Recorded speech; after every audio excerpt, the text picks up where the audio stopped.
New mic, hooray! Hooray! I hope it sounds good. If it doesn't, I'll rip all my hair out. 'Cause you can't rip mine out, 'cause there's none to rip.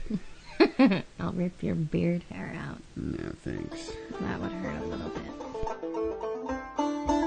Hi guys, welcome to the Beanstalk Podcast, where we talk about everything travel.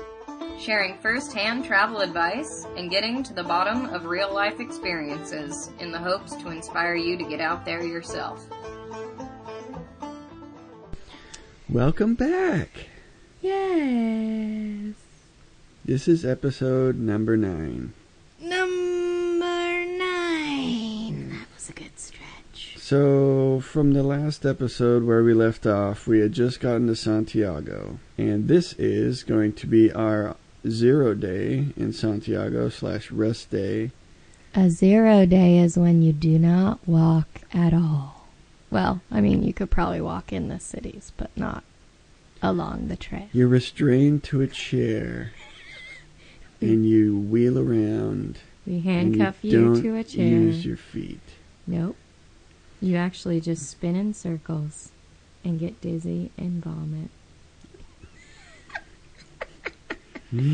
For this episode, should be covering the next 7 days. It'll be our 0 day in Santiago, as well as the Finisterre Loop, which was kind of like a bonus mini Camino. Yeah, it was pretty awesome. These next couple days were probably some of my favorite walks on the whole way. Yeah, definitely on the favorite scale. So, yeah, we slept in a little bit. Someone might have been a little bit crunkers. I was feeling all right. That's probably not a word that people understand. Crunkers for us is hungover a little bit. But anyway. So Carl, I guess, was feeling all right, even though you got a little drunk. No, I was a little on the hungover realm, but not too bad. I was functional. But we did sleep in a little bit. This is both of us, so you can say something, too. Oh, I thought we were still on the first one. I already said it. That we slept in? Yeah. I just said it, didn't I? I said it before, too. Oh, well. You're not listening. We slept in, folks, in case you didn't catch it. Apparently, I didn't catch it. Should we say it again? We slept in. All right, so then we ended up going to, it's called the Pilgrim's Mass, and it's at the cathedral there in Santiago. It's pretty special. The whole place gets really packed. They have I'm not religious, so I don't know, like, who everybody is. Priest, cardinal, pope, I don't know. There's a bunch of churchy figures that come up and they say stuff. The father comes to the podium. Is I it don't true? know. Sorry if we're offending anybody who's religious, but we have no idea, no clue of any of the... We're really just making fun of ourselves. We really are. I have no knowledge of these things, so it's kind of my choice. But anyway, so there is a memorable nun who does come up, and she sings a lot, she's got a gorgeous voice, and the acoustics in this place are phenomenal. So that was something that I really enjoyed. It was funny because I think during this whole thing, it's supposed to be a pretty special time for pilgrims, and they made it to the end. They're in this beautiful cathedral. It's like a reflective time, I think, for everybody. And so a lot of people get emotional. I, however, just didn't have that. I don't know what it was. Maybe I experienced enough emotion with the butterfly the day before, but I wasn't really in a super emotional place. I think I was maybe more excited to keep going because we had a few more days ahead of us, but I'm not sure. Yeah, our Camino wasn't over yet, but so they basically give this sermon, and it's in Spanish, so that's another thing that kind of difficult because you don't know what. Oh yeah, you can't. Unless you know Spanish. Yeah, unless you're don't. fluent in Spanish, which we are not. We can get by, but we're definitely far from fluent. Yeah. Especially for how quick and fast they talk. Mm-hmm. but the mass ends with the swinging of the Botafumeiro, which is basically the large... Is it incense that's in it? It's incense, yeah. It's a really large... I mean, it's like, what would you say, 2 to 3 feet high? Yeah. And probably like, you know, at least a couple feet wide. It looks just like a big fancy urn or something, and it's attached to this rope that goes all the way to this huge vaulted ceiling. The ceiling is super high. And so they throw in this incense that's smoking, and then they throw it in this capsule, sort of, this fancy looking silver urn thing. I guess that's what the Botafumeiro is, but then they raise it up and they basically pull on this rope that's kind of pulleyed to the top of... And there's like 9 guys or something holding that rope. Yeah. So they get that thing swinging. So with them tugging on it, it basically swings and, it just goes back and forth over the whole crowd. Or, the people that are there for the sermon. Yeah. I think originally the concept of it was to mask the smelly pilgrims that were arriving. Really? I think so. I think it's because, Where'd you hear that? I want to say I read it somewhere. Oh, that's hilarious. And that, like, all these stinky pilgrims that, had been walking the Camino. They're like, oh my God, so they reek. Let's light some incense. I want to say that. I mean, I could totally be wrong, but I want to say that's what I read. That's pretty funny. Anyway, so it swings back and forth, and it just, like, fills the room with this unique scent. It's really nice. It's very, like, earthy almost. Yeah. But, I don't know. There's something special about... It's just, like, a good closure, and... I don't know, I got emotional with that, and as well as a lot of other people too, but I guess you didn't, but I don't know, it just kind of came up, and I just embraced it, and I don't know, it was very, it felt like good closure. Yeah. I think for me, I had just I did like a really small, like, pilgrim's prayer, I think, that they had in the cathedral right before this. Yeah, it was a little side room. And it was in English, so I could, obviously understand what they were saying. And that was pretty special and touching. And, the priest that was talking in there was pretty awesome. Yeah, I'm not one to...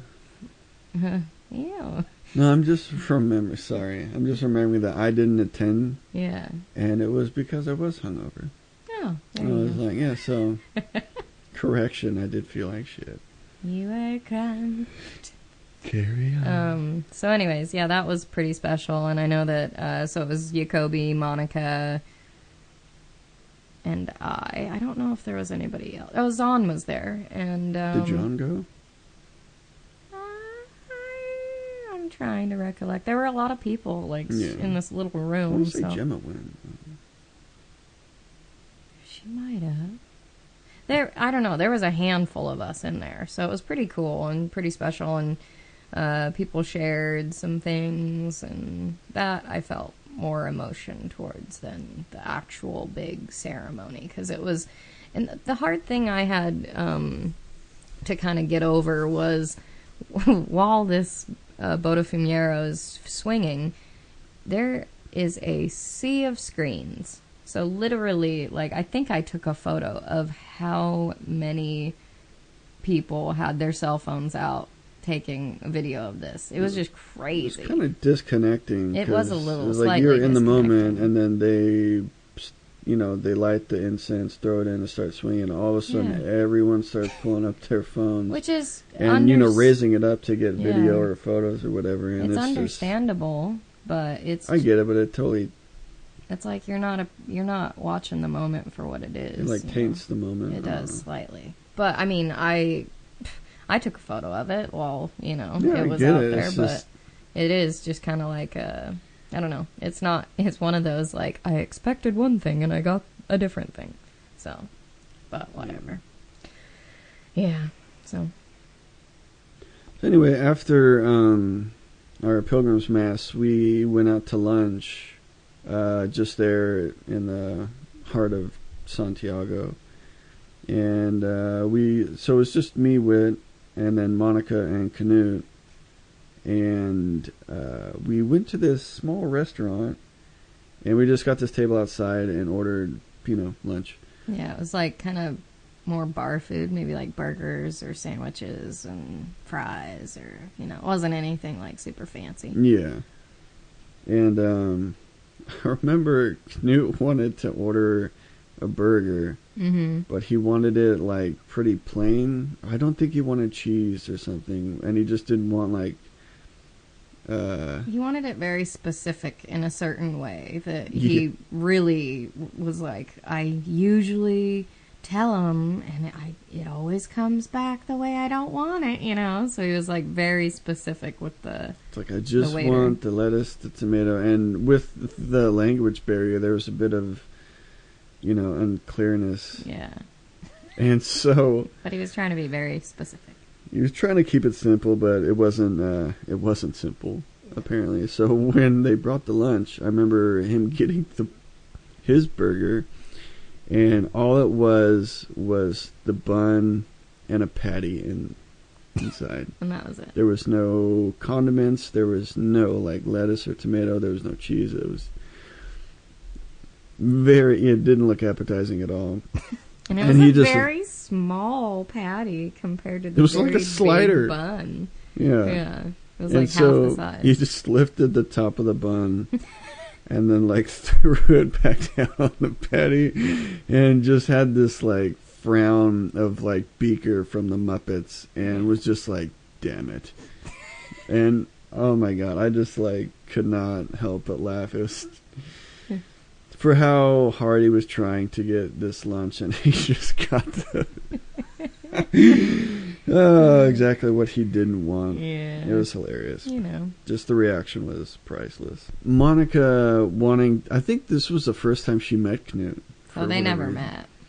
Yeah, but I remember when we did meet up with Monica, Knut wasn't there, so we kept telling her about this guy that we met that was just, this guy with this amazing story, and he's such a nice guy and really helpful, and he opened up and was vulnerable, and it was such an amazing experience. And so Monica was asking these questions, and Knut was responding with what he felt comfortable with, to the point of, I think Monica was getting upset, like, well, why doesn't, Yeah, there was a confrontation, and it was just kind of one of those, Monica asks and says, well, I think you're being this, and Knut's just like, well, I think you should probably not expect an answer when you ask a question or something like that. Yeah, so. It's like, if you don't want or if you don't like my answers, then stop asking me questions or something like that. It was pretty good, and I think for me it was just like... It was like a personality clash, basically. It was, yeah, it definitely felt like that. And so we had on two hands, we had Knut, who we bonded with pretty recent, and we really enjoy his company. And then on the other hand, we have Monica, who we, haven't seen in a little bit, but we definitely bonded with her earlier on. And so we've got these two friends, but they both have pretty strong personalities. And so it was like the opposite ways. Yeah, and yeah, totally. They couldn't be more opposite. And so it was just a weird kind of clash at this like lunch that we had, and it was slightly awkward after that. We were like, oh. Like, okay, maybe we should just change the topic? Yeah, I don't know. But anyways, so that was kind of a weird lunch that we had. But after that, we wanted to go get our Compostela. And the Compostela is basically... I thought I sounded like I said bitch. The Compostela is basically a certificate telling you, or anybody who's reading it, that you completed walking the pilgrimage. So you have to go to the pilgrim's office and wait in line, and you tell them why you walked it, if you walked it for... the purpose of your community. Yeah, if you walked it for religious purposes or spiritual, or if you're just doing it for, like, exercise, or, I think the reasons are pretty general. Yeah, it's not they're really that, general. You know, yeah. like there's a million. It's like a choice of like 4 or something. Yeah, and I think that if you just kind of pick which one is most suitable for your reason. If you say you walked it for religious or spiritual purposes, I think they write your name in Latin, which I thought, and the whole certificate I think is in Latin, which is pretty cool. So, that's what I said. I walked it for spiritual purposes. But yeah, so that was pretty cool. But yeah, it feels good. You know. It was kind of hard though, because you're waiting in line, and depending on when you arrive, what day, it could be a bit of a long line. Yeah, it could. Because that's why we didn't go in the day we arrived, was because the line was so long. Mm-hmm. And you're literally waiting there standing, and I mean, it could be like an hour plus to 2-3 hours. Totally. There aren't benches, and I mean, after you've just walked this whole thing, I mean, your feet are aching, and just standing there and not moving is super hard. Yeah. It's painful. It's tricky. You just want to like sit down. For sure. Yeah. So I remember that was a factor, which is why we went in the next day to receive our Compostelas. Yeah, it just felt kind of good getting that certificate, and you feel slightly accomplished that, hey, all right, I did it. Right on. Yeah. So yeah, after that, we basically hung out with Knut. He's got this favorite bar of his, which at the time was just across from the entrance of the Pilgrim's office. At least originally, the bar is still there, but the Pilgrim's office had moved later on. So at the time, we were just at this table out front, just having some drinks, hanging out. And it was pretty fun seeing the pilgrims arriving, because then, you know, they walk into the Pilgrim's office or get in line. Sometimes you see a familiar face, or you see a big group, and just the excitement. You can tell that, you know, there's that level of sense of completion.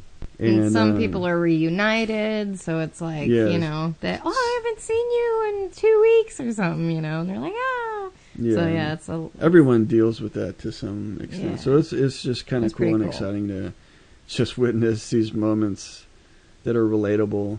Yeah. With other people that, you know, you may not even know or have seen. You know, you just wonder what their story was or what route they walked or whatever. Totally.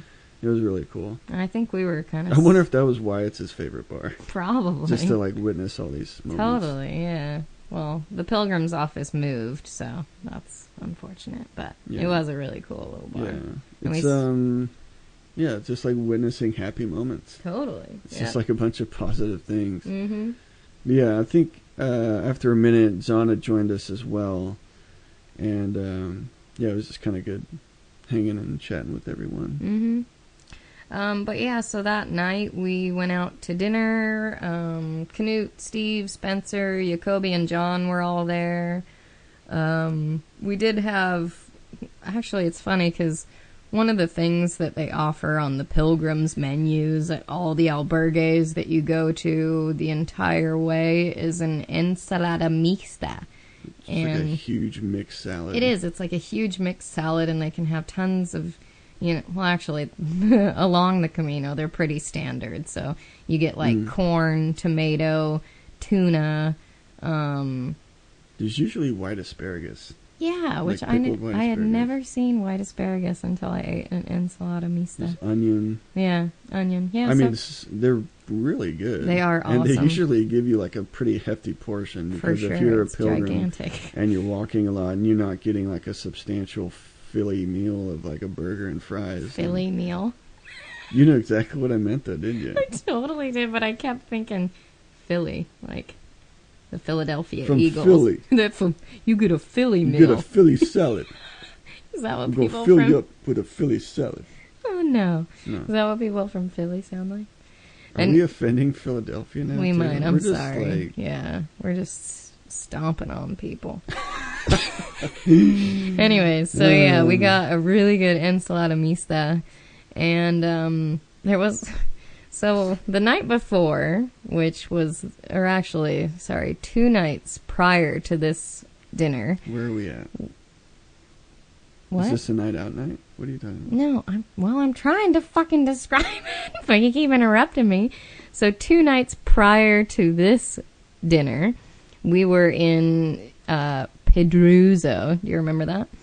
And we were sitting outside and we were eating dinner, and everybody was there, and I don't want to say who asked me to do a certain favor for them, so I'm just going to leave it to one of the people who we were eating dinner with, turned to me and requested a favor. And it was slightly off character. And a bit of a surprise. It was a bit of a surprise. It was a bit of a shock, but I was like, oh, all right. But they turned to me and they go, Whitney. And I don't want to try to do their voice because it might give it away. But totally they go, narrow it out. Oh, yeah, totally. They go, Whitney, I would like for you to get me a joint. And I was like, what? And they were like, I would love to smoke a joint when we get into Finisterre. And I was like, oh, well, yeah, that sounds pretty good. And so I used to smoke back in high school, and maybe I look like somebody who would still currently, smoke weed on occasion. I didn't at the time, but I could understand their reason for asking this favor of me. So jump ahead to the night that we're on, and we had gone out to dinner at this place, and there were some locals standing out front, and they're smoking cigarettes and, drinking a couple beers and having a good time. And Canute was aware of the mission that I was on. So he instigated a little deal with some locals. And we ended up getting some marijuana to smoke. Ew! Fucking judgers. We got some dope. We just got a little bit of weed. That's all that happened. It's no big deal. Fuck. Well, I'm just trying to tell a story and paint a picture, and you're squashing me. Let me tell it, you made it Judgy sound McGee. like we just scored heroin or something. We picked up, don't tell your mother, folks, some marijuana. We got drugs. It was part of the story. It was supposed to be funny. I'm sorry you lack a sense of humor at the moment and you're more judgmental. But this is the way it is. All right, we scored some fucking pot, and we're going to smoke it in Finisterre with the person who asked me. Bitch. Okay, go. Okay, go. Done. Your turn. After we scored the dope, so after dinner, we kind of had an early night, and because we knew that we were going to be leaving the next day to do this Finisterre loop. Our walking was not done. No. We had a bit of a bonus walk. Yeah, a lot of people had to leave to go back home.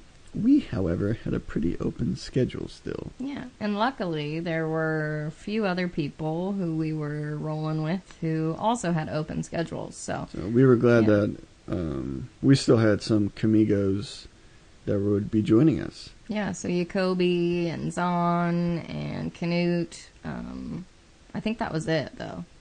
Yeah, it wasn't Ashley, huge. she was going to. It wasn't a huge group, but at least there were still a few stragglers. Better than nothing, yeah. So this would have been day 39, and so we're going from Santiago to Negrera, which was a 22.4 kilometer stage, or just under 14 miles. And this morning we had to say bye to Steve and Spencer, who were leaving to go to Pamplona to do the running of the bowls. So that was pretty awesome. We were excited to, we weren't excited to say bye to them, but we were excited for them on their upcoming adventure. Yeah, for San Fermin and Pamplona. Yeah, it'd be pretty sweet. But we had brekkie at that favorite bar / breakfast joint, I guess, of Canute's. Cafes. Yeah. So that was pretty cool. Yeah, so, and after that we pretty much headed out. It pretty much starts from the center, or the plaza of the cathedral in Santiago. The plaza. From the plaza, we headed out But it was a super pretty stretch once you got out of the city. I remember this walk out of Santiago. It was pretty cool because you could see kind of out in the distance the cathedral, which was awesome. Just the scene that it set was pretty cool, and you felt like, all right, well, we're heading out. We're still walking. We're leaving that behind.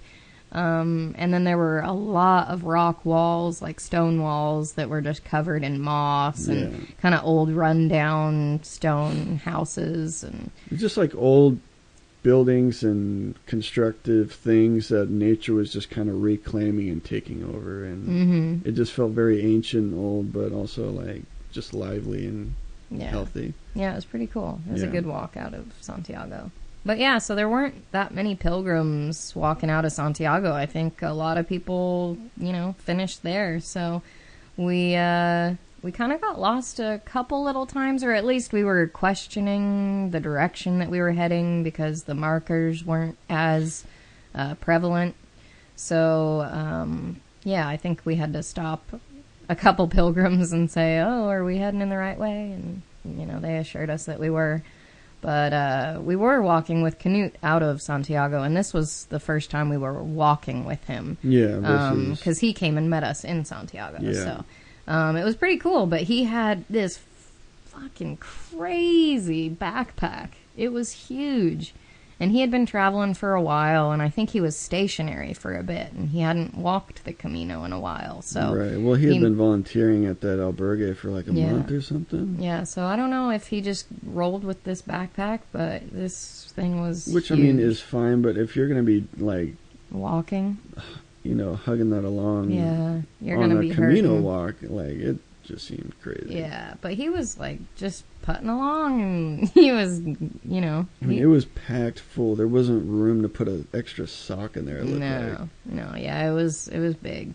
It was funny, because I was walking behind him for a little ways, and he was rocking out to his music, and I kind of had asked him, I was like, what are you listening to, man? And he was like, he would be like moving with his hands and stuff and like singing along and he'd like twist his wrist and like he had this one kind of like or a few motions that he would do, and I was like, oh, he's having a good time. But he listened, and it was totally not in character. It felt like what I would think of him to listen to. But he's like, yeah, I like Bon Jovi and Taylor Swift. And I was like, what? I always thought he was Really? just like messing with you at first because he has a very dry sense of humor. Yeah, so he probably said that to me with like a straight face, and I'm like, you're fucking with me, man. And he's like, no, that's really what I like. I was like, oh, cool, man. I think his favorite was Bon Jovi. Yeah, so that's pretty awesome, though. I liked walking behind him, watching him rock out. Yeah. But yeah, I think that, so we had passed this bar, and Canute was looking at, who was sitting out front, and apparently he ran into, like, just a friend from ages ago, it seemed like, and they were, like, so dumbfounded that they had run into each other on the Camino, but, that's kind of the Camino magic. Yeah. And, yeah, so they were just, I think he started crying even. It was pretty touching. It was cute. Yeah, the one guy, like, couldn't even believe that it was Canute, and he just, like, put his hand over his mouth, and you could see he just, like, started tearing up. Well, so did Canute. Yeah, and it was just like, wow. It was just this really touching little moment, And we were all just walking. It was at that point in the morning where it's, like, kind of like just push, go, Yeah. And I think he was wanting to stay there, and Jacoby had stopped, and we had stopped, and he, invited us to stay, but then jokingly, with his kind of dry sense of humor was like, and you can fuck off or something to Jacoby, and she's like, what? But then she's like, okay, and kept going. And I think for us it was kind of like, oh. I hope she didn't take offense to that. Yeah, that she was just like weird. Turned and left. Yeah, like, literally, there was, like, no words said. She just kind of, like, left. And we're like, oh, shit. I hope that didn't hurt her feelings. Yeah, so then she took off, and she's fast as hell, and so we were trying to catch up to her. Yeah. We didn't stay, because we were like, oh. Yeah, we were like, no, we're going to keep going. You know, obviously you guys have this, history or something, and you catch up with your friend. Yeah, we're we just didn't want to be, going. like, third wheel or whatever, but, yeah.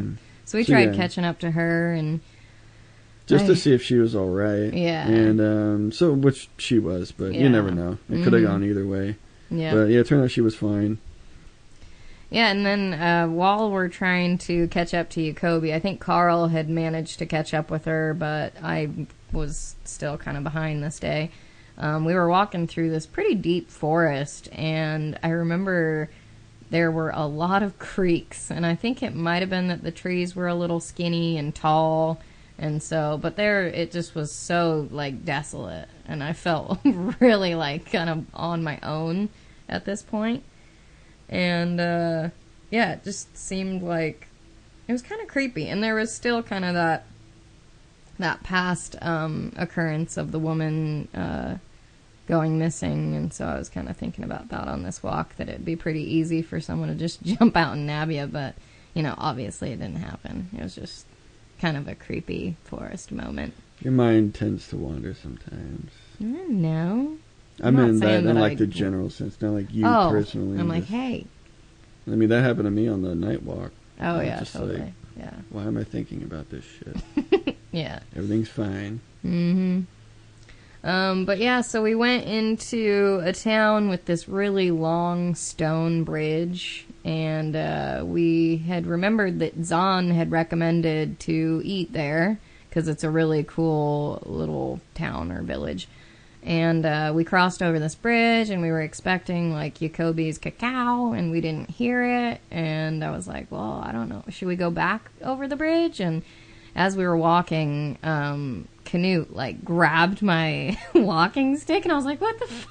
Because it freaked me out. We just gone through the creepy forest. And, but it was just crazy to me that he had already caught up with his friends and already caught up with us. Yeah. So it was just nuts. I was like, you're just a machine. He is. He's fast as hell. Especially with the size of his bag. Because he even, like, handed me his bag at one point. And I was like, I lifted it and I was like, holy shit, you're carrying? Because sometimes things are large and everything, but it's just full of fluff. And you're like, oh, this is deceptively light. Mm-hmm. But his was definitely, I'm glad I wasn't carrying it. Yeah, for sure. But yeah, so we had gone back over the bridge. I think Canute continued on, and then we ended up hearing the cacao, and so we stopped and had lunch with Jacoby. And yeah, it was a pretty cool village. Just the whole restaurant was awesome. It was right alongside this river, and you could see the bridge with the river just flowing underneath it, and they had these big stones that were like in the river that just, because the river was rushing, it was hitting these stones, which was making sound. Mm-hmm. So there's just a like ambiance of the river just rushing by, and it was just super pretty. Yeah. I mean, the village was so small, there wasn't traffic, but there was all these trees, and everything was just green. It was just like this quaint little town. There were a lot of pilgrims on the rocks, too. I think a ton of people stopped here. It was a good stop. I mean, you couldn't just walk through it and not stop to enjoy it. No, yeah. There were tons of people just enjoying the sun, enjoying life. It was a good town. Yeah, it's just a really pretty spot. Yeah. But, so we just had lunch, just had some really good burgers with fries. Yep. And, yeah, glad we made a stop and enjoyed the moment. Yeah. So after lunch, we started heading out, and I think it was just Carl and Jacoby and I, and we were walking, and we were all three side by side, basically. And we were kind of having just average conversation, nothing crazy or special or super memorable, because I can't think of what we were talking about. But we were just on the road, and it was just flat. It was as straight. Can be, straight, nothing to throw you off. And I remember looking over at Jacoby and whatever I was saying. You were talking. I was talking. Yeah, I was totally talking. I was saying something to her, and all of a sudden, it was as if I had been grabbed by my feet, wrapped a rope around my feet, and I basically just fell like a banana with my head going down first and I couldn't even brace myself. It happened so fast. So basically, my arms, I think, locked up on my sides, and I think it was my left boob hit the ground first, and then my feet just went right up over my head. So literally mid-sentence, I fell like a banana to the ground. And basically what had happened was one of my shoelace loops caught on to the other shoe, the latch. So, yeah, I did not see it coming, but I knew exactly what had happened. And Jacoby could not stop laughing, and Carl was slightly concerned at first. Rushing over, going, "Are you okay?" And Jacoby just couldn't stop laughing, and I couldn't say anything but, "My shoelaces! My damned shoelaces!" So she's just on her belly on the ground, looking up with her sunglasses crooked on her face now, just like, "My shoelaces!"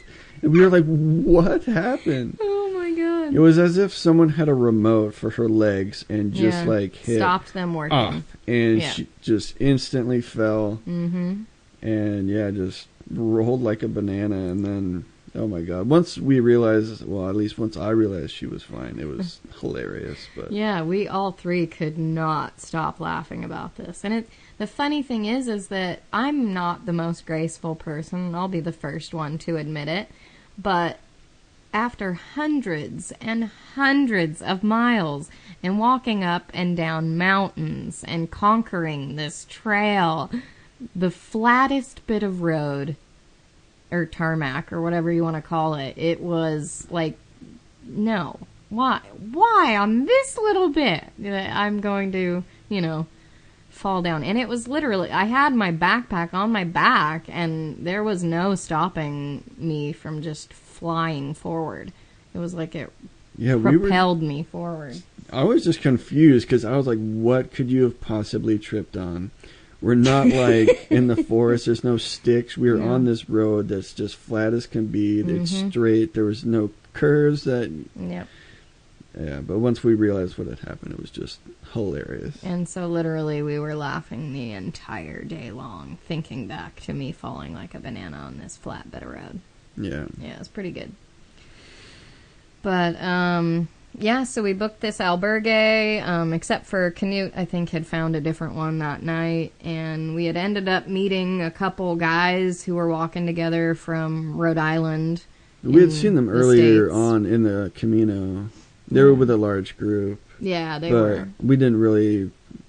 they were more of a familiar face. We hadn't actually chatted with them at this point because of how large their group was. They were just kind of doing their own thing. And but here it was just the two of the guys versus their whole group. Yeah, I think they were probably the ones that had continued on from Santiago, and maybe some of the group stayed behind or maybe left. But anyways, their names were Jim and Ray, and they were super friendly and really nice guys, and so it was nice to get to know them a little bit. And this night I ended up going out to the grocery store with Jacoby, and we picked up some stuff to cook back in the albergue because they had a kitchen, and we made this big pasta dinner, and it was pretty nice to, have some meals to cook ourselves, or just to save a little bit of money from the average kind of €10 dinner that they would offer you at the albergues. But so this night was pretty difficult for me because I was missing my cousin's wedding. So I think I was just kind of out of it, to be honest. I was just in my head kind of thinking about missing family and everybody getting together, and so it was, I don't know, it was a pretty tough and then you're not there night. Yeah, exactly. I'm not there, and so I think I had some crying moments and just time to myself, and just reflective. But that was it. Once we got dinner going, I swear, like, we just plated dinner, and then Ashley rolled up. Oh, yeah. And we had extras, too. So we're we like, had thank enough God. for a full plate. We're like, oh, you made it. We just finished with dinner. Do you want a plate? And she was like, oh, sure, that'd be great. So, Yeah, I think because you were feeling emotional, you weren't that hungry. So No, I hardly ate. yeah. Anyway, so that was day 39, which would put us to day 40 the next day, which is going to be from where we were in Negrera to Olvarora. I don't know if I'm pronouncing that right, but it was something like that. Olvarora. I don't know. Something like that. That sounds good.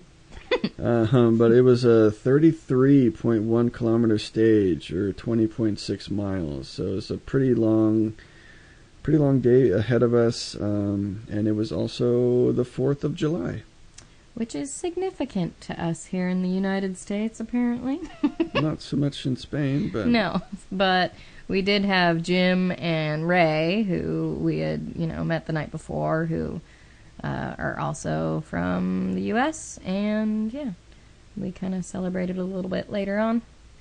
So this day, the morning of, in our albergue, it was kind of odd because there were a couple people outside, out front, that were trying to get in, and it was early as hell. It was like 6:30, Yeah. And we were still getting ready for the day inside. Yeah. We were getting ready to walk, and there were these weird people who were pretty intoxicated, wanting to try to get into our albergue.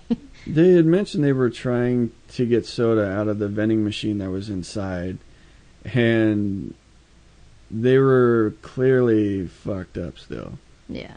And it's 6:30 in the morning. Yeah. And we were like, we're sorry, man, we can't let you in. Yeah. And we were like, again, they're speaking Spanish, and we're trying to relate to them with what Spanish the group knew. Yeah. And we were like, well, if you give us the money, we'll go in and we'll get the soda for you, but we can't let you in, man. Yeah. And they just didn't want it. They just wanted to come in. We were like, this doesn't feel right. No, you're staying outside. We'll get you your soda if that's what you really want, but that's the best we can do for you. Yeah. So that apparently wasn't enough for whatever their reason, or whatever they were really trying to do, or if they were just messed up and didn't know what they were doing. They just kind of carried on. So Yeah, and Carl said they were kind of weird and giggly. they were, yeah, it just felt weird. I don't know. They were just super giggly, and You want to describe how giggly they were? I don't know how to describe it anyway. You gotta do it. They were like, oh, Okay, thank I don't know. Just being silly. you. Being silly gooses. Well, yeah, so we left pretty early. It was just before sunup. It was really foggy. But we kind of got lost on the way out of town. That's the thing with the towns, too, is you have a higher tendency, I think, to get lost, because there's a lot of the times you're walking down sidewalks or roads, and there's, obviously more than one road. There's multiple ways of going, versus if you're on the trail, it's very apparent where you're going. There's one trail. Yeah. But if you're in town, you're kind of like, well, we come to an intersection, and, well, which way do we turn? I don't see an arrow. Yeah. And by default, usually it's just go straight, but it's not always that clear. Mm-mm.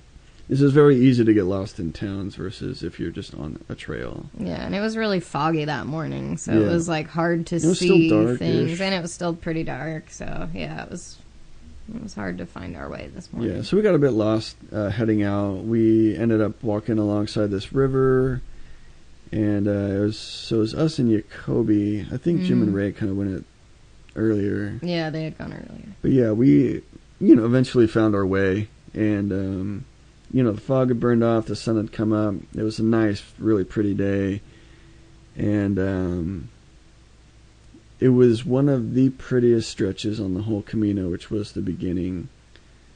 And it was just through a lot of, almost like a tunnel through a forest is what it felt like. Mm-hmm. Just this ancient trail, and it's just surrounded, by this, small little foresty section. Yeah, it was awesome. I remember a lot of rock walls that day. Yeah. And they were all, you can't even, imagine how old they are, too. Because you think just all of the stones have been put there who knows how long ago, and Right. they're basically just covered in growth. Right. In moss and leaves and, You just feel like you're back in time or something. You do. You man. feel like you've stepped back in time. Yeah, It's pretty cool. Really awesome. Mm-hmm. But yeah, after, we made our way through that section, we kind of popped out on like road and then sidewalk and more road, and it just ended up being a ton of tarmac that we were walking on. And I mean, it's a 33-kilometer stage. Yeah. So, I mean, by the end of the day, my feet were just screaming. I felt like my feet were going to pop. Yeah, it's a weird feeling. It is so when weird. you like, my feet feel like they're gonna explode, and every step is just excruciating. difficult. Yeah. But at one point, I'd caught up with Jim and Ray, and there was a few others, and Whit was behind. I think Jacoby was behind, and so I was kind of walking with them, and we had rounded this corner, and this car just like swerve. I don't want to say swerve, but definitely was oncoming to us around this bend, and they weren't paying attention or something, and almost like hit these couple girls, and then just like slammed on the brakes, and we were like, what the hell? Yeah. What's your problem? Like, watch where you're going. And we were just like, yeah, it was a pretty freaky moment. You just have to be careful and be really aware of like what side of the road you're walking on. And over there, they drive on the right-hand side of the road. So you have to... You gotta walk facing traffic for sure. You want to see what's coming at you versus getting sideswiped from behind. However, when you come into corners, it's kind of tricky. Yeah, it's almost really like you dangerous. gotta cross the road. Because you don't want to go into a blind corner. And you don't want to be on the opposite side of the road if you're turning, into, say, if you're turning left into a corner. You don't want to be on the left side because it could come around the corner and be like coming right at you, and they're not going to notice until it's too late. So you'll have to like cross over and then cross back. So you have to be really conscious of you really do where you're at as far as being on the road. Yeah. Mm-hmm. And I don't want to like generalize, but they just drive crazy there. And I remember actually hearing the story with this group after this had happened with us almost getting hit. Actually, me, Jay and Rim.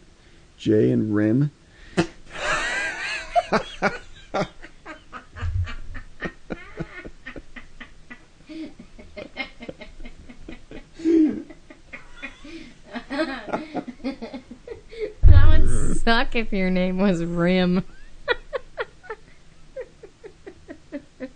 Think of the jokes for you. Oh my god, that's hilarious. That was good.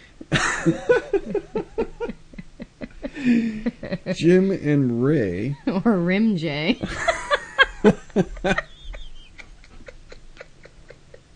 Gross. I'm sorry, but you set it up. Anyway, we almost didn't get hit by the car, but the gals that were with the group, they almost did. Anyway, after that had happened, Ray and Jim had mentioned that with the big group that they were in, that one of the gals in their group almost got hit by a car the day going into Santiago, and this car had like someone had fallen asleep and like plowed into this side barrier, like one of those metal, road siding things. Oh shit. Yeah, I mean, if that hadn't have been there, they said it totally would have just plowed into her and like her couple friends. Damn. And it was just this younger group of kids, and yeah, if that barrier hadn't have been there, they totally would have just gotten taken out. Yeah, you have to be super cautious of that when you're walking, for sure. Yeah. But yeah, we just kept feeling like we were getting closer and closer to the ocean. You could feel it in the air. You could like smell the salt in the air, and it was just so exciting that we were almost there.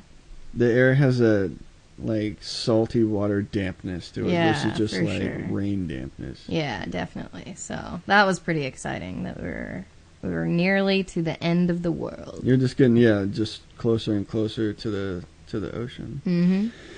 So we were anyway, by the end of the day, with how long it was and how much road we had been walking on, we were really glad to get to the albergue and just take our shoes off and stop walking on the freaking road. It was so nice. So we booked a couple beds, and we had the same place as Jacoby, and then Ray and Jim, and Ashley had showed up later.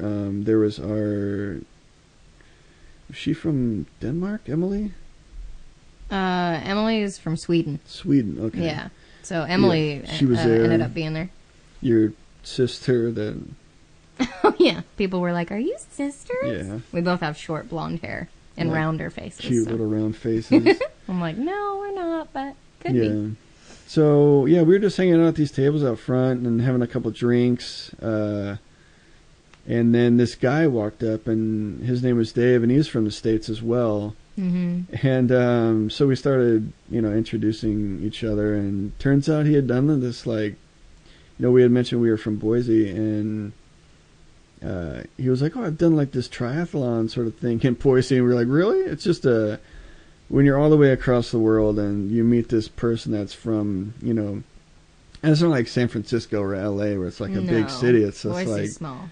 Boise's, it's a bigger city, but it's definitely small in a multitude of ways and kind of off the map. Mm-hmm. Where even people in the States are like, oh, you're from Idaho. That's by the Mississippi or something. You're like, no, that's Ohio. That's Iowa. Or Iowa.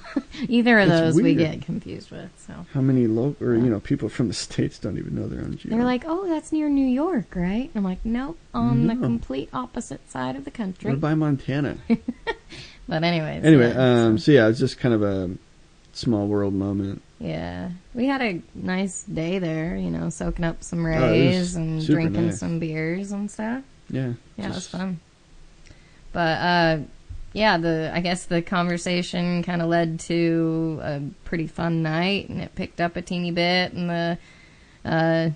I think they were the ones that had mentioned it was 4th of July. I don't even think it really caught on, because, there's obviously no red, white, and blue flags everywhere. Nope, you don't see any of that shit. But they were like, hey, it's 4th of July. Yeah, and we're like, oh, yeah, shit, it is. Oh. And they're like, yeah, let's buy some shots. And so they had purchased these red, white, and blue shots. I have no idea what sort of liquid made them those colors, but it was like kind of liqueurs. Scared. Yeah, they were. It was like a coconutty one. There was like weird. a blueberry, I don't know. Yeah, and so they had initiated the shot taking, and we were all like, yeah, sure, and... I don't know, said happy 4th or something. Yeah, something like that. But yeah. It was just a funny moment. It was. It was just like celebrating your country's Independence Day in another country with some weird shots. Yeah, they were fun, guys. Well, yeah, they were a lot of fun. But yeah, it was pretty much, we hit the hay after that. And so this would have been day 41 the next day, which was from Olvaroa. It just looks weird. Olvaroa. It's like my mouth doesn't want to make those sounds together. I get it. So we went from there to the coast, to Finisterre. Or they call it Fistera. Yeah. There. Which is the end of the world. And it's a 31.2 kilometer stage, or 19.4 miles. So another pretty decent day. Yeah. And I remember walking with Jacoby a lot this day. We had stopped at a cafe, but Carl kind of continued on. We just wanted a little bit of breakfast and maybe some coffee, some caffeine to fuel us. And I was ready to go, so I kept going. Yeah, so we got separated, but it was all good. It was a really pretty walk. Oh my God. Yeah. Just, yeah. Yeah, really pretty morning. I remember it was a bit of a slow start because everyone was just stopping to take photos and, just enjoying the beautiful scenery. Yeah. And, after Jacoby and Witt stopped at the cafe and I kept going, I was by myself for a good while and then ended up catching up to Jim and Ray and Emily. So we all stopped and took our bags off and just enjoyed the view. And we're like, there it is, guys. That's the end. And it's like you'd gone all this way, and it was almost, I don't know. You think about where you started, and you're like, I just walked across this entire country all the way to the ocean. Yeah. So it was a pretty cool moment. So we were just parked out and just kind of, just had a moment to chill and enjoy the view. Yeah, it was pretty awesome. This was because Carl was ahead of us with everybody else. Jacoby and I just kind of walked together, and I remember there was this guy walking with his dog, and that kind of surprised us. And we're like, oh, shit, that's like one of the first dogs that we've seen walking it. He had little packs on his back and stuff. And I almost felt slightly bad for the dog because I'm like, how good is it for your dog to be walking a Camino when we feel like our feet are busted? Yeah, you know, like sure. how long are your days and how long are your, you know, how many rest stops do you take? I don't know. I just felt like slightly concerned for the dog. Totally. I mean, it's like, oh, it's cool. You want to do this, but does your dog really want to do this? And does your dog hate you right now? I mean, is your dog just being tortured right now? Yeah, exactly. So we had the thought, but yeah, to see the ocean after so long of, you know, just wanting to get there, it was pretty surreal. It was pretty awesome. Yeah. But yeah, I remember walking down into this next city. The city's called C. C-E-E. That's how you spell it. Yeah, so it's C, which is by the sea. Yeah.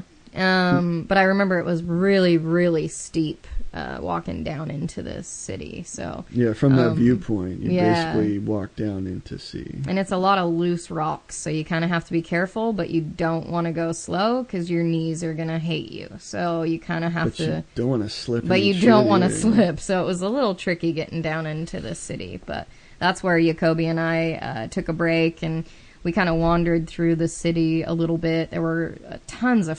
it was like a big flea market going on. Yeah, so just anything, like tables and stuff for sale all over. Anything you wanted, you could probably find in this flea market. But we just stopped at a restaurant there and had some lunch. And I think we tried to find Carl, but couldn't find him anywhere. So we just assumed that he kind of kept going. Yeah, so. And basically into C was where Jim and Ray and Emily and them, they wanted to stop also for lunch. And I was feeling pretty good. I don't know what it was. I just wanted to keep going. I was just enjoying it. And so I carried on, so I was back by myself again. But it wasn't a very well-marked town or city or whatever. And so I got a bit lost. And, I mean, I knew where we were ending was, Finisterre, which was, on the coast. So I figured, I got to be close to the trail because basically we're just going to be skirting the coast until we get to this other, end point. Yeah.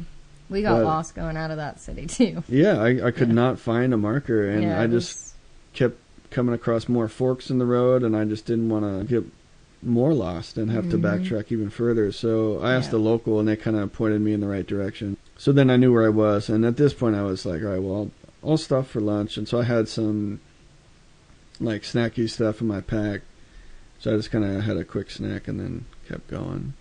Yeah. But walking out of C, you basically come up and over this mountain, and you just go through like other little, really small villages just along the coast, and it's just super pretty. And I'm just walking, and all of a sudden Canute comes charging up right behind me and just flies right by. And he's, twisting his wrist, listening to whatever he's listening to. Bon Jovi. Yeah. And, he's got his headphones on and just charging like a maniac. I don't understand how he's walking so fast with how heavy his pack was. Yeah, it was crazy. But yeah, he just left me in the dust, and I thought I was doing pretty decent.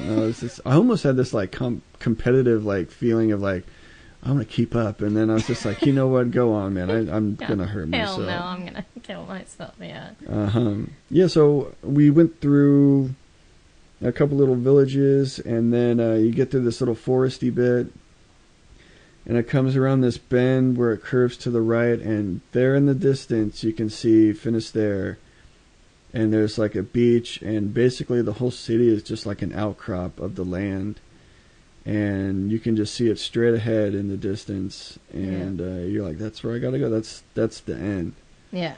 Well, at least the end for then. For then, yeah. But I mean, there's like, there's the 0 kilometer marker. Yeah, there's it's the end of the world. That's what they used to call it back in the day. Because I think it's like the most western point of like Europe. Isn't it? As far as like connected Europe? Yeah. Or at least that's what they thought. Yeah. Whether it is or not, that's what they thought. So that's what they kind of dubbed it. Yeah. I think I was told that there might be an outcrop south of there that's just a little bit further west. But when they had, walked to Finisterre after Santiago, that's what they were like, oh. That's awesome. This is the end of the world, so it's pretty sweet. When they thought the Earth was flat still, and I was like, there's nothing past that. Yeah, I have no idea. I don't know. But yeah, so that was Carl walking into Finisterre, and we had Jacoby and I had been walking pretty much the whole day together.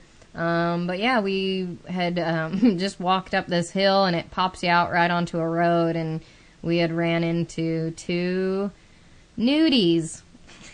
Little nudies. They were completely naked and enjoying some sun, and yeah, that was just kind of like oh, hello, you're naked. They had a V-dub bus, and so it just seemed like it almost kind of seemed I'm getting all blurry. It kind of seemed like you had stepped back into the 70s, just like hippie love, freedom, nudies in a hippie van. Yeah. It was kind of funny. But, yeah, so we kept continuing on, and we ran into, the trail kind of dumps you off into this beach, and it's basically the beach of Finisterre. And that's where one of 2 beaches. Yeah, one of a couple of them. But we ran into Carl on that beach, and I think Jacoby was basically just done, so she cracked on for the day.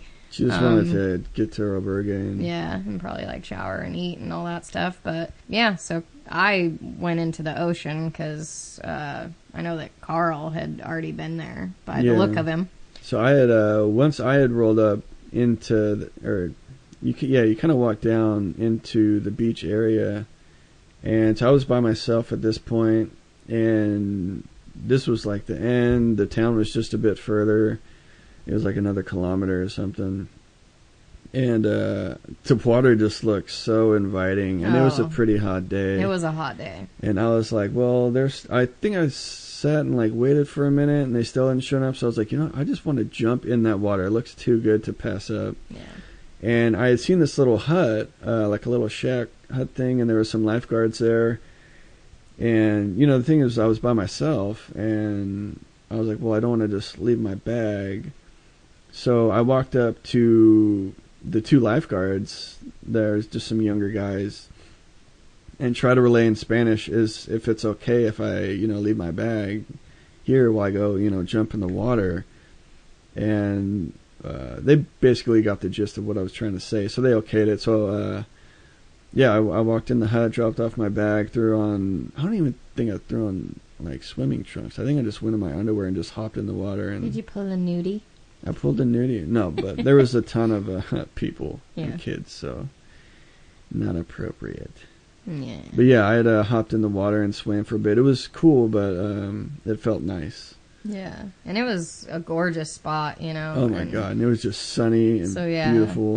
There's another little hut up on the end of the beach where they would sell like snacks or ice creams or drinks or whatever. So I just went up there and had a beer and just waited for Whit and Jacoby that came up, which was, I think, about an hour later. You guys had made your way down. From that beach, after swimming and drying off and kind of soaking up some sun, we continued on, and Zahn, we had gone with her recommendation on an albergue, and it was really nice. I'm glad that we went with it. And we had booked just a private room, so it was just the 2 of us in the one room, which was nice. And it had this really gorgeous view of the ocean. And, I mean, it might have been a little bit more expensive than an albergue, but we felt we earned it. Yeah, it was worth it treating ourselves to you gotta get spoil into yourself this point. every now and then. Exactly. I mean, it wasn't like 5-star, but it was definitely nicer than normal. Oh yeah, it was nice. White sheets and all that. Yeah. But yeah, we were in the lobby and we ran into Omar. Omar from way back when, what felt like a lifetime ago. Yeah, we met that dude on day 1 climbing out of the Pyrenees. And we hadn't seen him in Santiago. We hadn't seen him in weeks. And all of a sudden, here he is in the lobby, and we're like, Omar! Yeah. I think he was from Seattle, wasn't he? Yeah, I want to say he was. I want to say the last time we saw him was heading into Pamplona. So that was literally first week. I want to say it was after that, but it was like a few stages after. I mean, it feels like a long time since we even talked about it on the podcast for how long? For sure. I don't remember when we saw him last. But yeah, that was kind of crazy. And for me, I was like, oh my God, yeah, we'll take your email and we'll hook up later. And there's so much going on, and there's a lot of people to connect with. And we, ended up going out to dinner with a handful of other people, and I totally let it slip and didn't contact him to go out to dinner, and I felt so bad. I was like, shit. Well, that's the thing, too, is like a lot of people that end in Santiago, they'll wait and hang around for other people to finish, and so you reconnect with a lot of faces, and it's the same way with Finisterre. It's like a lot of people get there, and then they hang out. I mean, one, it's just an awesome, beautiful little beach town. Yeah. And I didn't a lot of people expect to see hang him. out there for a few days or longer, and Yeah, it was pretty cool.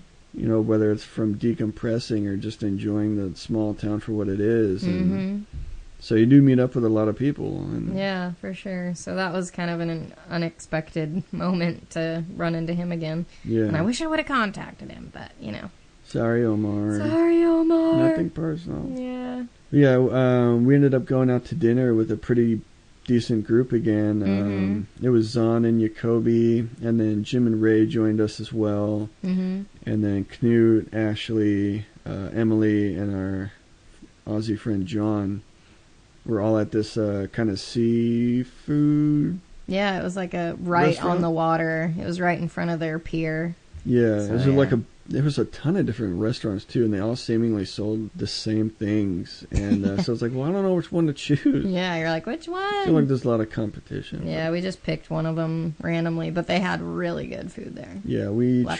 tried what's called Navajas de Afatar, which is razor clams for the first time. Oh my God.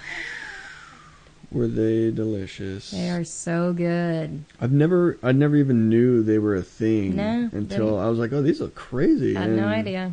So we tried them, and holy shit, they were good. They are so good. They're basically like the shell of the clam is like a pencil or like pen, and it's split in half and opened, and so you have this like long, kind of phallic looking clam thing. But oh my God, are they good? Yeah, they're so good. But we were joking that they kind of look like monkey dicks. They look.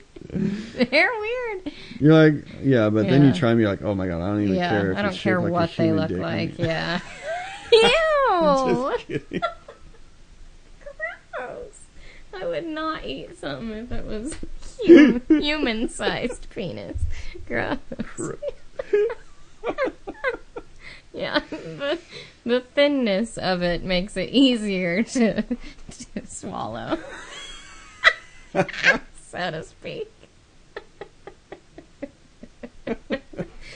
Anyways, I went off the rails real fast. Yeah, you did. We're getting dirty in the end episode.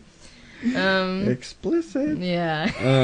Good thing we marked it explicit. But no, they were super good. They were awesome. But they're a bit pricey, but again, we were like, oh, we earned them. Yeah, treat yourself. Yeah. But we ended up leaving there, and we heard about this hippie beach. Yeah, we were told to go to this hippie beach. Because there were two beaches there, and one's on either side of this outcrop that is Finisterre. Yeah, and we were told on the other one, the hippie beach, you're going to get the best sunset. Yeah, well, the other one's on the other side, and it's good for sunrise. Yeah, totally. So, yeah, we went to this hippie beach. I remember Ashley and I ran off and tried grabbing a bottle of wine before we got out there. Because we were trying to rush there, too, because we were like, well, the sun's going down, and we still got to... It took like a good 30, 45 minutes to get there. Yeah. And so we're trying to make it there for sunset. So, yeah, we get down to the beach, and I think the sun was setting as we're walking up. Yeah. And there were several of us. I think everybody, all of us from dinner, had made our way over there. And this is where we sparked that J. Yeah, as per request. Yeah, so we... passed it around. We passed it around, and, well, I guess we can say who asked us, right? She said she didn't you care. talked to her. So anyways, she told us it's all right if, we let you know who it was that requested it. But it was Zahn who asked us to get it for her because she said that she had tried it once before and it never worked. I think she tried it a couple times before and she's never actually gotten high. Yeah, exactly. Is her statement. Yeah, so we're like, oh, well, let's do it and we'll see what happens. And so we all, smoke a little bit and we're enjoying the time. And of course, you're treating yourself. You deserved it. And so she said that nothing. She still didn't feel anything, but... Pictures, however, might prove otherwise. Well, we can just debate it until the cows come home. Yeah, she stands firm in her belief that nothing happened. Yeah, she does. But we all had a great time, and we let loose a little bit. I personally got high as a kite, because I don't smoke that much. I don't either anymore. I was just like, woo! But I also was... Which, don't mind doing it when it's, good place, good people, good moment. But for me, I'm a pretty personable person. I like to talk, and that just kind of puts me into a, you don't need to talk. What are you saying? Does it sound stupid? I don't know what I'm thinking, kind of paranoid. I'm like, I've been quiet for 10 minutes in my own head, judging myself on stupid shit that doesn't matter. When I should just be enjoying the moment where I am with all these lovely people, and I want to talk with everyone and have a good time, and I was going inward, which I didn't really care for, but... it was a good time. It was a good moment, and shared a bottle of wine, shared some laughs. I know there was this Irish guy that was there who got attacked by a beetle bug or something. There's this huge black beetle thing, and this thing was like... It was out for blood, man. It was just going directly for his face, and he would just scream and start swatting his arms in the air because this thing was like beelining for his face.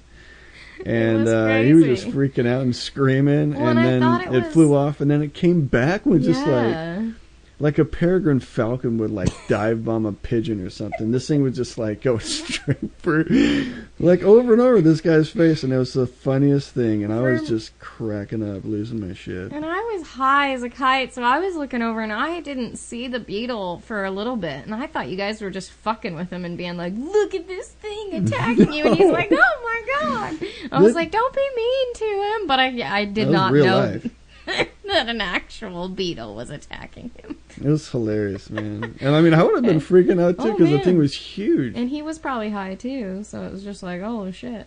Yeah, so it was just funny times too. Yeah, totally. But yeah, it was just a really good night, and we were just hanging out, just cracking up and enjoying each other's company, and just on the beach at sunset. Yeah, pretty awesome. But yeah, we had all headed back, and I think that we were kind of wandering on the paths, everybody kind of in their own different ways. I was probably still somewhat high, and ended up at a cafe with Canute, and we grabbed a couple beers and chatted about life, and we had some good conversations, and Carl ended up back at the albergue, which I think there was just some miscommunication. Yeah. Or a misdirection. I just didn't know where I was going. Probably a lot of things. A little bit of both, but yeah, so that was a good end to the night, chatting with Canute. But yeah, so this next day would have been just a down day or a 0 day. Just enjoying Finisterre. Yeah, handcuffed to a chair, spinning in circles. 0 day. But yeah, we decided to walk to the end of the world this day. Which is basically like the furthest point of Finisterre, where there's like is it a lighthouse? Yeah. It's still active? It's almost like a small museum now. Yeah, I think it might still be active, actually. But yeah, this is where everybody goes to the rocks, and I don't know where the tradition started, but they burn something of their own at the end. Sometimes they burn all their shit. Or sometimes they burn all of it. Their shoes, their shirt, and they just... It's almost like a ceremonial burning of like material possessions. Like, well, you made it, your pilgrimage is complete, just get rid of everything and start anew or something. Kind of. I don't know. But yeah, it was... I think they're slightly discouraging it now just because the sheer volume of pilgrims. I'm sure they end up with just a lot of shit floating in their ocean right there. Totally. I mean, I get it, because sometimes not everything burns, and you're like, there's this half-charged shoe and, like, some nasty socks that are half-burned. You're like, well, now that shit's just sitting here. And one boob cup of a bra. Yeah, it's just like, well, the wire of the bra is still pointing out from half of the other cup, too. And so you're like, okay, well... So it's just like a bunch of trash that accumulates, because people leave it then, and you're weird. like, well... Pick up your shit. Carl and I kind of have the attitude of leave no trace. Totally. So we didn't burn anything, but... No. We still had a lot to go. Yeah, so exactly. we needed all our gear. We needed our stuff for the rest of our travels. But Jacoby said she went to the end of the earth, or end of the world. For sunrise. For sunrise, yeah. And she said it was amazing. So that would have been pretty cool, but I don't know that we would have wanted to have gotten up that early. It's a pretty decent walk, too. I think it's, what is it, like 3K? 5, 6? I don't know. Yeah, it's a decent... Yeah, it's like 6 or 7K, actually. Like over an hour to walk there. That's true. To the outcrop, whatever. Outpot? The outpot. I don't know what I'm trying to say. The outpot. But, I mean, we still were in the mode of no transportation. You could get a ride there or a cab, but we were like, no, we're still just 100% on our feet. Hoofing it. But that day was pretty chill. Yeah, so we just did that, and then we just hung out and chilled, pretty mellow, and we went to the Pilgrim's office there and finished there, and you kind of get like a Compostela, like a mini one for just a small 3-day stretch from Santiago to there, just to another certificate, validate that you've done that for sure, because we're still getting stamps and stuff. So I bought my favorite pair of flowy-like pants at one of the hammer pants. Yeah. They aren't hammer pants. They're kind of hammer pants. Kind of, but no. You see a lot of people wearing them there, and I think they're really popular, and I get it because they look super comfortable. It's like a sleeping bag. If you wanted to tuck your feet up in there, you got your own little sleeping bag. Totally. But they're nice, little travel pants. So we continued on the next day to Muxía. Yeah, so this is day 43, the last day of Camino walking, which was... emotional and kind of hard to take. Yeah.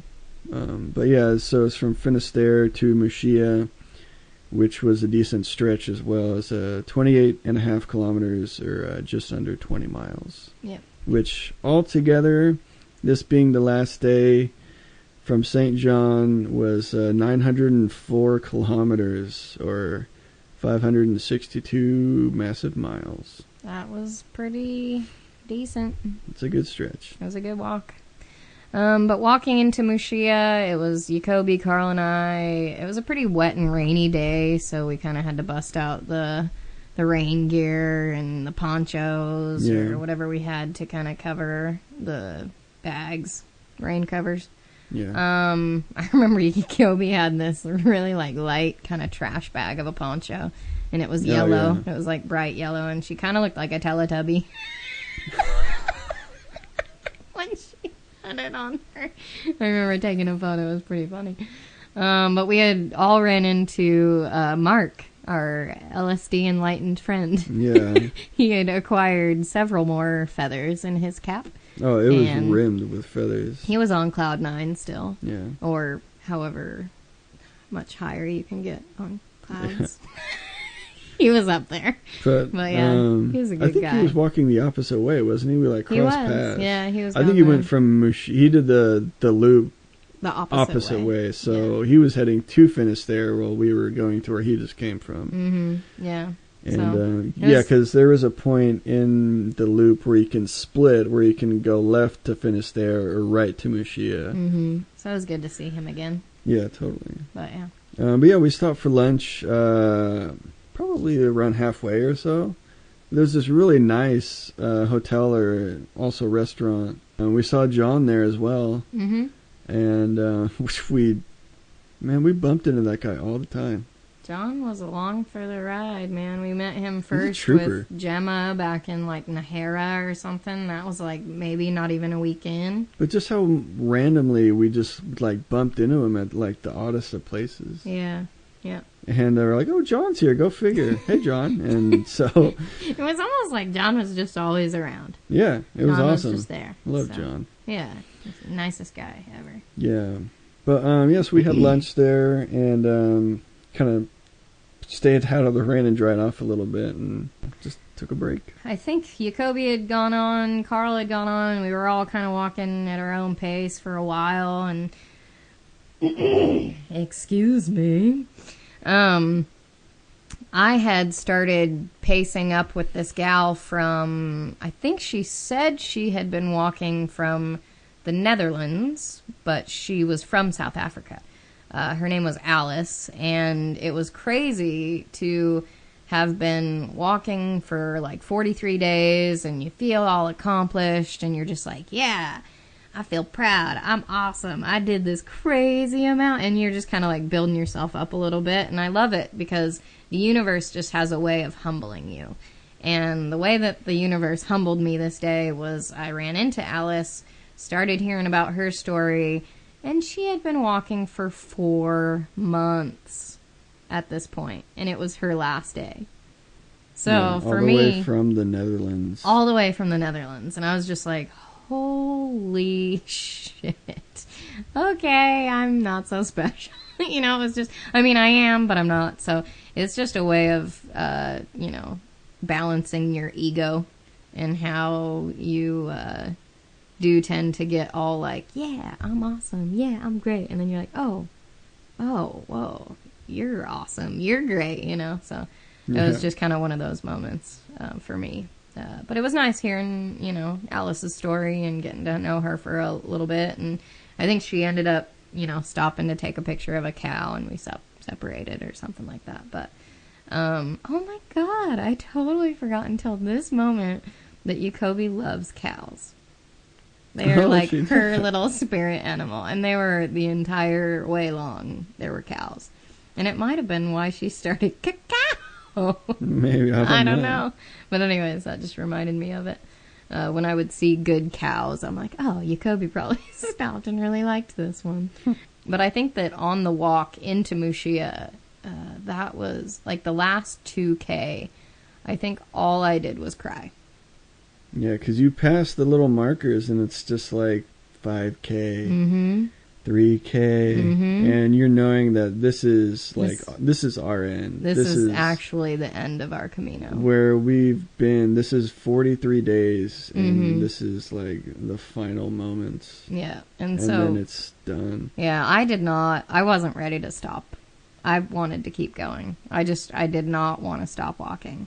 See, I had a part of that too, where like I wanted to keep going also, but part of me was like, we're doing this world trip, and we've spent so much time now in Spain, where I was like, I'm ready for like another country. I'm ready to like go elsewhere. Yeah. So there was a big part of me that was kind of pulling me in that direction as well. That I was just ready to keep traveling. You know, like let's make some big moves and go to another country or something. Well, but yeah, part of me wanted to keep going. We kind of differ. I was glad to be done also. Yeah, we differ in that sense too, because I kind of feel like I'm slightly more just appreciative of the moments, and you're like, what's next? You're like a little, you know, you're like, all right, what are we doing? Where are we going? And thinking ahead, which is, I love it because it's like good for planning and stuff. But for me, I'm like, look at the trees, and oh my God, this leaf, and like, I'm very much like right here, and where am I? What am I looking at? What are we doing? I'd love to keep going, and this feeling is great. And you're, but yeah. Well, where are we going tomorrow? I know. Where are we going tomorrow? What country are we going to go to? Yeah. So, but I mean, it's balance, you know. For sure. Once we got into Mushia, and I was kind of just done sobbing, I sat on this rock wall, and I think I had managed to get ahead from everybody, and so I was just kind of waiting for everybody to roll in, just right in front of the pier or the docks, and there was a Spanish man who came up, and he was totally your just kind of stereotypical Spanish man, very weathered, wrinkled, you know, face, had a little old-timey cap on, and you know, his whole outfit was pretty cute and quaint, and he just started talking to me in Spanish, and I was like, oh my God, I can only pick up, like, every other thing that you're saying, but I'm going to try to communicate with you. And I think he was just asking me, like, about my experience. How many days did you walk? And I was able to, you know, pop out an answer. And it was nice because it was like I was communicating with him in the best that I could. And I felt a little bit more confident with my Spanish at that point. So it was pretty cool to be able to communicate with this guy. And he was just there for a split second, but it was like it enriched the moment. And it's awesome. Then he just kind of took off on his bike. I was like, all right. Really? Yeah. Yeah, it's awesome when you can actually get by and communicate with the locals in like their own language. And there's this deep sense of connection with a faraway, really foreign person. It's like, yeah, where otherwise you'd never been able to cross his path, you know? And then for my walk-in, I was basically by myself. I had hung back. I had burned through a pair of socks, so I had to stop and change socks because I had this hole in mine and it was just uncomfortable. So I walked in alone, but yeah, it was just sunny, and you're just walking on the sidewalk, watching, you know, the kilometer markers go lower and lower, and the ocean's there on your left the whole way in. And I just had this, like, deep sense of completion. Yeah. Where I just, like, I made it. Yeah. I'm here. Like, it's right there. I just did this entire stretch. And yeah. It just felt special. Really good, yeah. Yeah, so we got in, and there's another Compostela, which is at the small pilgrim's office there as well. So yeah, we got another one. Yeah, it's pretty cool because each one has like different little artwork, or the design's different, so it was kind of cool getting They're a all separate unique one in their for own way. each. Yeah, for sure. But yeah, we all went out to dinner that night and had a great time. It was on Jacoby, John, of course, Emily was there, Alice, and Chrissy by chance from Germany. And we had razor clams again, which were... We had to do it again. And I had scallops, and holy shit, those were good. I was like, razor clams all day. I don't care how much it is. Navajas. Give me the phallic monkey dicks. He wanted to choke them down. Oh, God, it's so good. Anyways, yeah, so at that point we were like, well, should we try to make it to the beach for sunset? Or, I mean, I guess... It wasn't a beach. It's not a beach. It's like this rocky outcrop in front of this church there. If you've ever watched The Way, it's the very end of the movie. It's basically a bunch of really big bouldery rocks where the waves crash onto, and the sunset's right in front of you, and it was really overcast, and we're like, oh, I don't know if we'll get a sunset. We'll see.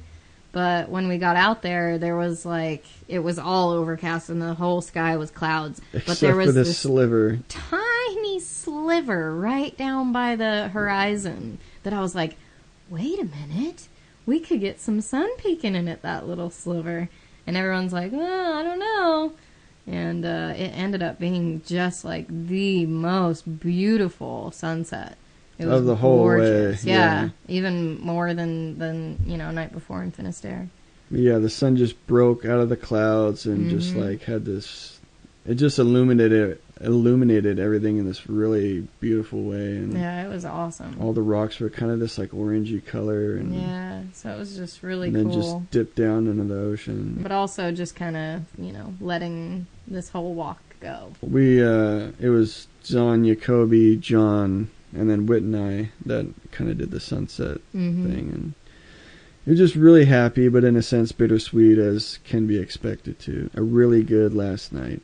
Yeah, definitely. But yeah, so the next day, it's basically our journey back to Santiago, where pretty much everybody leaves, except you can for walk, us. but yeah, you I can think walk with back everyone if you wanted to. That was having to leave to go home at this point, and it would have been just us, as well as you kind of backtrack for like half of it, going the same way you came. Yeah. We're like, well, we'll go back by bus, so that way we can say bye in Santiago. Yeah, so this would have been day 44, and this was our first mode of transportation. Other than our feet. So yes. We busted back to Santiago. Yeah. But before we left, there was a little, almost like a barrel out front of our albergue where you put our you're supposed to put your walking sticks. We just left them in there. Yeah, we left our walking sticks behind because we weren't going home, and else it wasn't like we were going to take it with us around the world. So we said bye to Staffy and Mustafa. Then we had our Camino shells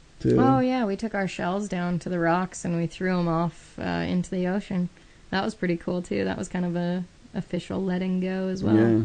Kind of emblem that signified you as a pilgrim was thrown into the ocean at the very end. Said bye to our shells. Yeah, we just had I think our bus wasn't until like 2 in the afternoon or something. So we had just had a couple of drinks and stuff, just enjoying this small little ocean side town of village of Mushia, waiting for the bus. It was kind of crazy. I was actually getting, the sensation felt really weird to be on something so fast. I think my equilibrium was kind of freaking out. Yeah. But I remember passing several points where I was like, oh yeah, we just walked this. And for me, I just wanted to keep walking. Yeah. I remember that sensation while riding the bus back.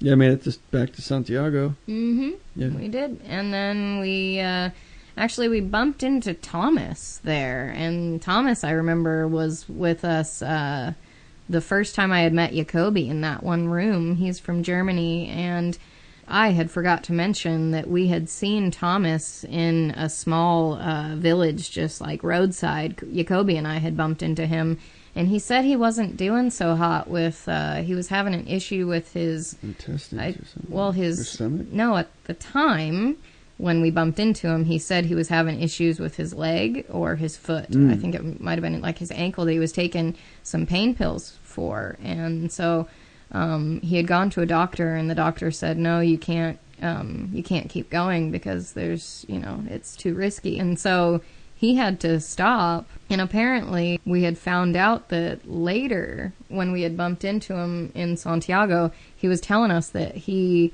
had such bad issues with his ankle, and he was taking pain meds. And then also, I think, just drinking wine and beer and stuff that's what you do on the Camino. The mixture of the two created severe health issues where if he wouldn't have gotten treated, he could have died. So it was insane to hear this story and of this person who you just kind of, met, but really kind of connected and bonded with. We were so glad to see that he was okay. And so we had had lunch with him in Santiago, and we're just basically, Jacoby and I were so happy that he was doing okay. He just looked, you could tell he had been through a lot of stuff. And it was sad also because he had felt that because he wasn't able to complete the Camino, he didn't feel like a real pilgrim. And I was like... He was pretty critical He was himself, pretty critical of himself. And we were just, sending him love and just like, you know what, you did the best you could. And literally any of us would have done the same thing. If our life was on the line, we would have stopped, So, yeah. But yeah, it was just so good to see that he was okay, and spent some time with him in Santiago before we all had to leave. So, sending love, Thomas. But yeah, so we were with Zahn and John and Jacoby, and John had treated us to dinner. It was a pretty nice, like, Italian meal. And so, John being the nice guy he was, and that he was always around, he treated us to food. But, we stayed in Santiago for a few more days after we had said our goodbyes to... everybody. Everyone at this point, what friends remained. And we were just kind of relaxing and, at this point, making plans for what our next move was going to be for our next destination. But you'll have to find out next time. Yeah, so... That's the end of this episode. Camino completed. Yeah, thanks for joining us on this pretty life-changing and emotionally charged Camino journey. Mm-hmm. And if you guys want to hear any follow-up Camino info, maybe say how to prepare for one, if you want to do one yourself, or if you guys have any questions, like, feel free to ask. And reach out. Yeah, we have a lot of knowledge of what to do and how to prepare. So reach out. What to bring, what not to bring. Yeah, tons of stuff. So if you want to hear an episode like that in the future, let us know. And we'd be more than happy to do it. So we'll talk to you guys later. Bye. If you liked what you heard, subscribe to our podcast. If you feel inclined, leave us a comment or review, tell someone you know who might enjoy to have a listen, and feel free to share on your choice of social media. If you want to know more about us or see any photos of our travels, you can check out our website at trailofbeans.com. We also have a Facebook page where you can follow us on our upcoming adventures and get updates along the way, which can be found by searching @the Bean Trail. We'll be back next week. Same beans? Same podcast.